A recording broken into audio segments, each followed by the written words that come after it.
Hey guys, welcome to Tech Team channel. Hope you guys having a great day. In this video, I'm going to show you how can you make message option to everyone in Roblox. So at first, just go to your Roblox app.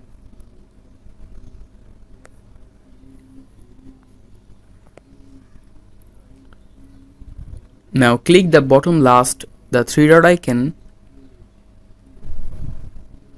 Now scroll down and click on settings with the gear icon. Now click on privacy, the third option.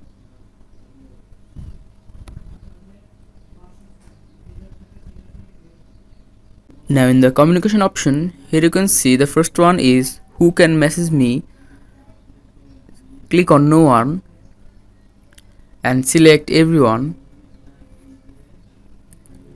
So guys, that's how you can make message option to everyone in Roblox. Hope you found this video helpful.